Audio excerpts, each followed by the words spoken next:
Hello. It is a great day to be an American. How many veterans do we have here? Raise your hand. Thank you so much for your service on behalf of a beloved country. I tell you what, I'm happy to be here. Thank you to Kim Paris for the opportunity to come and speak. This is indeed a pleasure for me to come. Whenever I get a chance to speak, I go and speak. I'm not like Jonah. I'm not going to take a cruise, even though I want to take one. I'm going to go speak. So I thank you for the opportunity to be here. I know you're looking at me very strangely. I have this shirt on that says FDR. I am in the right place. It says FDR. It's not who you think, Frederick Douglass Republican. So make sure we get that right. Make sure we get that right. And don't have much time with you, but I want to share with you, if you're sick and tired of being called a racist and you know you're not one, let me raise your hands. If you're sick and tired of being called a sellout, walk a tongue, and you know you're not one, let me see you. Raise your hands. What I want to do for the time we have left to share with you how we can start winning this propaganda battle and be able to share our conservative values to anybody. Well, they can't call us a racist. They can't call us an Uncle Tom. We can, in fact, start winning this propaganda battle. It's not the battle of ideas that we have our problems. We have the best ideas as conservatives. The problem, the challenge is we're losing the propaganda battle. That's all Obama has is propaganda. We got to find a way to win this propaganda battle. And before I'm finished, you're going to have a strategy on how we can do this. And let me say this now, because I'll forget to plug the book later. I actually wrote a book. The book's entitled Frederick Douglass Republicans, The Movement to Reignite America's Passion for Liberty. It is an action handbook for conservatives. Then I also wrote a companion guide to the book. It is called The Mustache Challenges. Because as conservatives, we're challenged by the liberal left. They try to challenge us, to demonize us so they can discredit us. That's the same thing they did to the Christ. The Pharisees and the scribes always tried to trap Jesus to get him to say something damaging so they can discredit him. We're facing the same things as conservatives. But the Christ was an expert on the subject matter, and he was able to take their challenges and turn it into a teachable moment. That's what we have to do. That's what we have to do. I am a Frederick Douglass Republican. What that means is I am a conservative, but that's not how I describe myself politically. Because in the minority communities, the word conservative has a negative connotation. It means racist. So if you call yourself a black conservative, a Tea Party conservative, a Christian conservative, you might as well drop that last word conservative and call yourself a black racist, a Tea Party racist, and a Christian racist. Here's why.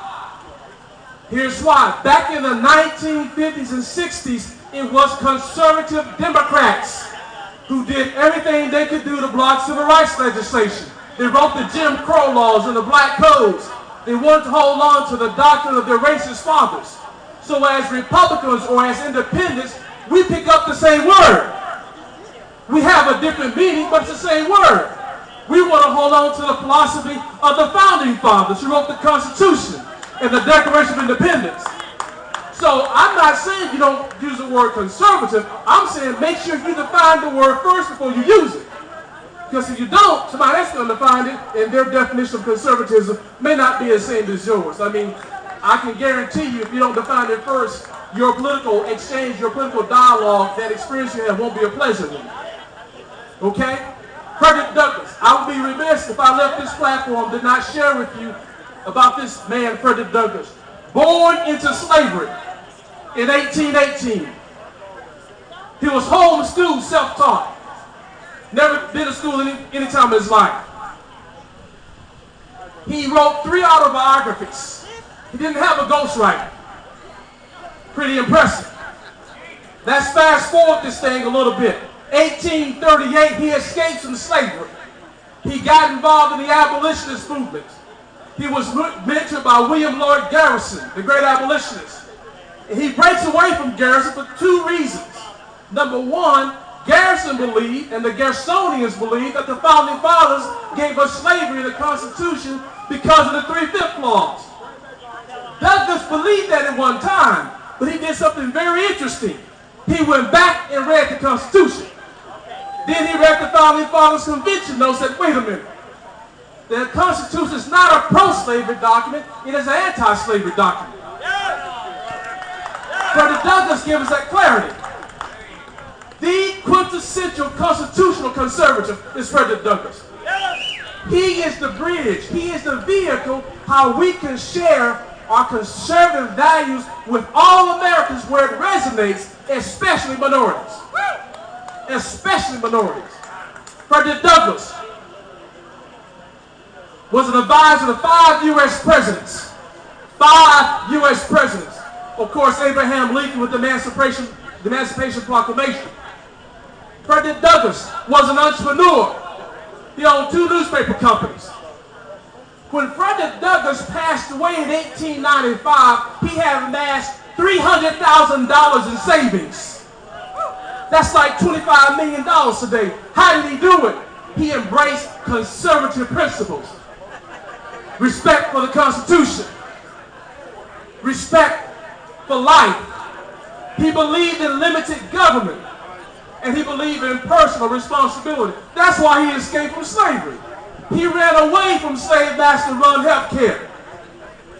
He ran away from slave master entitlements. And he wanted life, liberty, and the pursuit of happiness. He wanted the opportunity of self-governance. That's what it's all about. He is the vehicle. So with this Frederick Douglass Republican movement, we are the offensive strategy for the Tea Party. We're the offensive strategy. You can't call a Frederick Douglass Republican a racist. You can't call a Frederick Douglass Republican an Uncle Tom.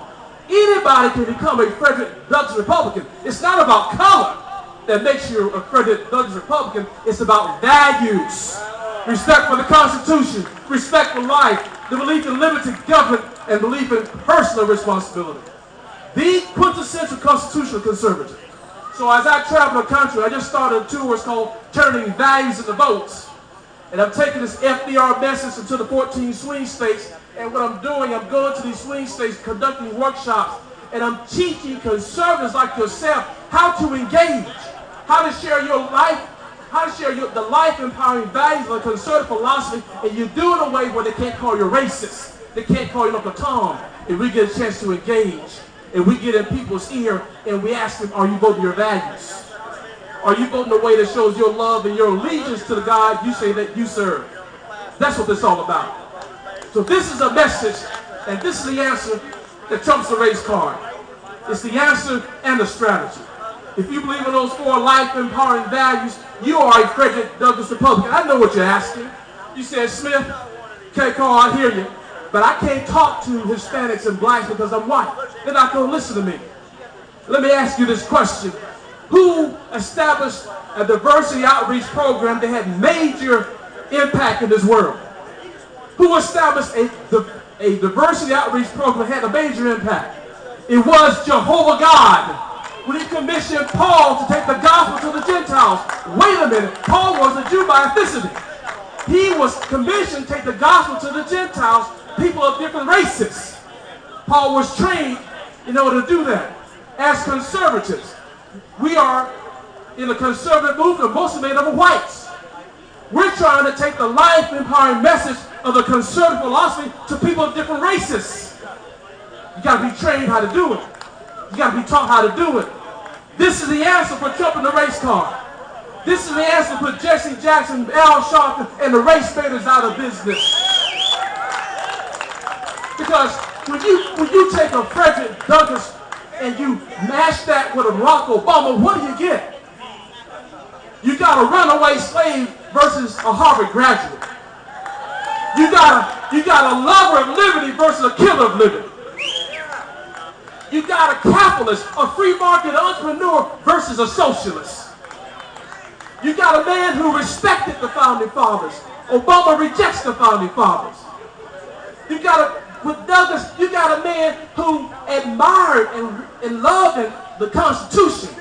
Obama abhors the Constitution.